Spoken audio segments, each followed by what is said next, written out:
नमस्कार मित्रों, Devda coaching centre के ऑनलाइन यूट्यूब चैनल पर आपका एक बार हार्दिक स्वागत है। फिर से हमारे मारवाड़ राजवंश का भाग 6 तक हमने पढ़ लिया था। आज करते हैं बात 7वें भाग की।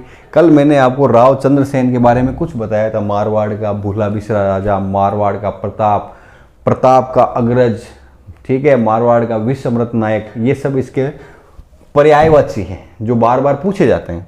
अब इसके बारे में थोड़ी सी डिटेल में और चर्चा करते हैं।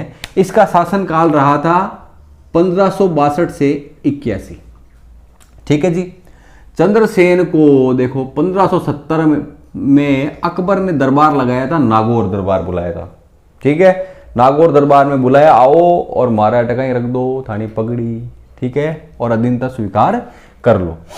तो यहां पर देखो सबसे पहली बात तो आई है, एक सवाल ये आया हुआ है भाई, शुक्र तालाब किसने बनाया था नागौर में? वो बनाया था अकबर ने, जब नागौर दरबार लगाया था। ठीक है, इसके बाद में यहां पर अधीनता किस किसने स्वीकार की थी, ये सवाल भी आया हुआ है।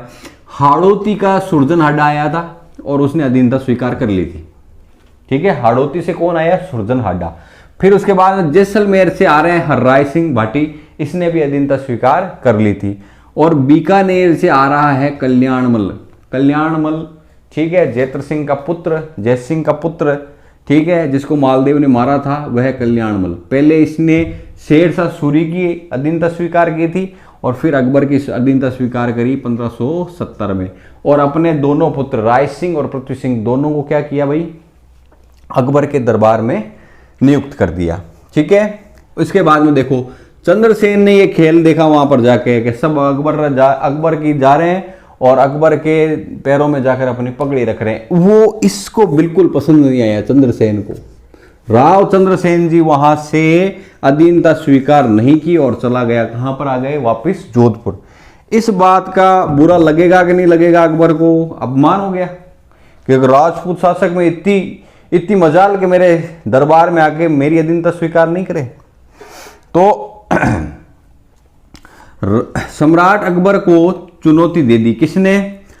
चंद्रसेन ने। ये प्रथम राजस्थान का प्रथम राजपूत शासक था जिसने अकबर को चुनौती दी। तो अकबर क्या करेगा भाई? सेना डालेगा, सीधी सी बात है।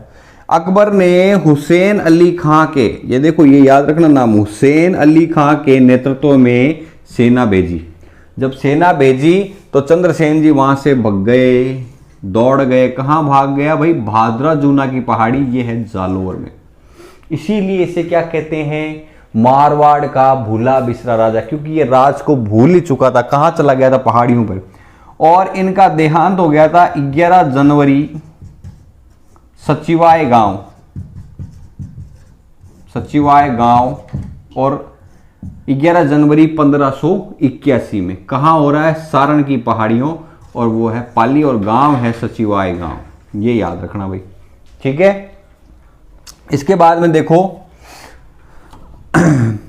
अकबर, जोधपुर पर अधिकार हो गया अकबर का, होना ही था कि ये तो छोड़ के चले गए। ठीक है, उसके बाद देखो जोधपुर का सूबेदार बना दिया राय सिंह को। राय सिंह वहां पर 3 साल रहे थे। 3 साल बाद में रहने के बाद में क्या है यार, जैसे चंद्रसेन नहीं बनना है नहीं यहां पर, तो इसका छोटा भाई है, ठीक है, बड़ा भाई, उसका नाम था मोटा राजा उदय सिंह। वो बनना चाहता है तो आप उसको बना दो, वो आपकी अधीनता स्वीकार कर लेगा। इसीलिए इसको क्या कहते हैं? राजपुताने का कर्ण कहते हैं, क्योंकि इसने क्या किया कि नहीं यार, कैसे भी हैं मेरे भाई बंधु हैं, इनको आप यहाँ का वापस बनाओ। ठीक है, जोधपुर का। तो जोधपुर के 3 साल रहा था। उसके बाद में इसने सिफारिश की कि मोटा राजा उदय सिंह को क्या बनाओ? यहाँ का शासक बनाओ, यानी चंद्रसेन के भाई को बनाओ। जोधपुर को जैसे ही जीता तो खालसा घोषित कर दिया। इस खालसा का क्या मतलब होता है? देखो भैया, केंद्र शासित, केंद्र शासित, केंद्र शासित का मतलब यही होता है कि सीधा केंद्र यानी दिल्ली पर बैठा बैठा यहां पर राज करेगा जोधपुर पे। कौन? अकबर। ठीक है जी, आगे इसके बारे में और डिटेल में चर्चा करेंगे अगले पार्ट में, भाग 8 में। तब तक रहे सुरक्षित रहें और मुझसे पढ़ते रहें।